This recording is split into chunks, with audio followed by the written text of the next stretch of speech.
Hey there, everybody. Just wanted to jump on here with some sort of breaking news. This is news that came out of the courts in the District of Columbia Circuit.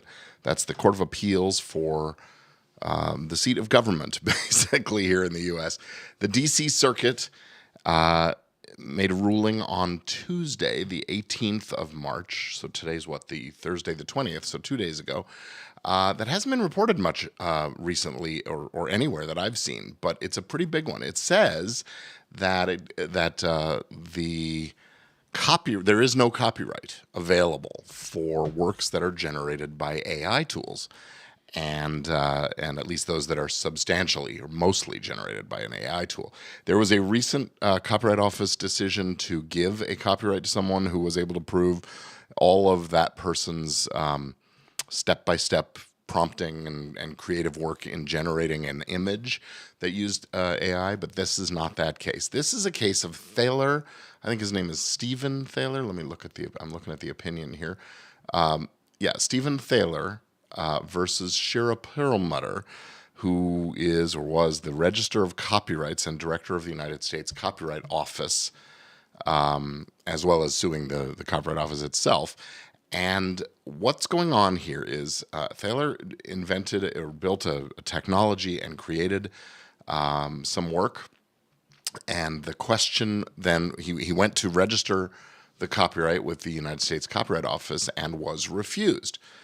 In this case, when he submitted it, he attributed the authorship to the operation of the software. He generated this generative AI intelligence that he called the Creativity Machine that made a picture titled A Recent Entrance to Paradise. And he submitted the registration application, and the sole author on the application was listed as the machine, Creativity Machine. He was denied registration of his copyright. He appealed it through all the normal channels in the administrative process there in the Copyright Office. There was a review board that reviewed the decision ultimately. And then he filed suit against the office and the director of the office, the Register of Copyrights, Shira Perlmutter. Now the Court of Appeals, he sued, and the district court, that is the trial court, ruled against him. And they said, no, if there's no human authorship, there's nothing to which a copyright can attach. And that is a regulation that was implemented by the Copyright Office quite a long time ago. It dealt with, this is the same issue that came up with animals creating works and being attempted to register for copyright. There were paintings by elephants and monkeys. There was the monkey selfie case a few years ago where the primate species, I forget, I think they're called the macaque. They took a photographer's camera that he was left out for this purpose, and they took selfies, and they're great pictures, but when he tried to claim copyright, he was not able to do so, and he was not able to sue when somebody infringed on used those images without his consent.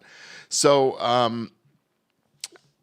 the regulations in the Copyright Office have for quite some time required that registration, a work being registered has to be authored by a human, and the case that we're talking about here. So the district court ruled against Dr. Thaler, and he then appealed the case, and it has now come out of the circuit court, the Court of Appeals there in the District of Columbia. And both sides moved for summary judgment in that case. Thaler asserted constitutional, statutory, and policy arguments, and the government, of course, made its arguments, and the appeal has now been determined against Professor Thaler. So, they're basically saying, look, if there's no human authorship, there's nothing that a copyright can attach to. So kind of a big decision. I haven't gone through the whole opinion in great detail to pull out, the perfect quotes. That's what's going to be happening in the next couple of weeks here. And we'll be talking more about this episode and this case in the next episode of Entertainment Law Update. And I may come back and talk about it some more. Bonita says, this human appreciates my webinar. Well, thank you, Bonita. I appreciate that. I appreciate the audience that comes for these things.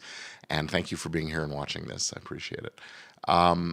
So let me I'm scrolling through this opinion, and I just thought I'd chime in here. Let's see. This is a bit of line drawing disagreement, is how the court describes it. Dr. Thaler listed the creativity machine as the sole author. And then he later apparently came back and tried to amend things and say, well, but I did all these different prompts to get there. Anyway, the court takes these things in point by point and makes its point of view. They say, even if the human authorship requirement were at some point to stymie the creation of original work, that would be an argument of policy that Congress would need to address, because Congress has the constitutional authority and the ability to accommodate the varied permutations of competing interests that are inevitably implicated in new technology. The court's job is to apply the statute as written and not to wade into technologically uncharted copyright waters and try to decide what might accord with good policy. So, the political branches have been grappling with copyright law and how it should adapt to new technology. The Copyright Office is currently studying it and will be making its recommendations to Congress. But because the Copyright Act, this is the court ruling, because the Copyright Act itself requires human authorship, we do not need to address the Copyright Office's argument that the Constitution's intellectual property clause requires human authorship. The Act itself provides a sufficient ground for deciding the case, and a cardinal principle of judicial restraint is that it is not necessary, if it is not necessary to decide more, it is not necessary to decide more, and therefore the court chooses not to go any further. And that's from a case in the DEA from 2004. So this is longstanding law. Thaler brings up a couple of other interesting alternative arguments. The court doesn't seem to find them particularly persuasive. And there's the ruling. So the district court's denial of the copyright application is affirmed.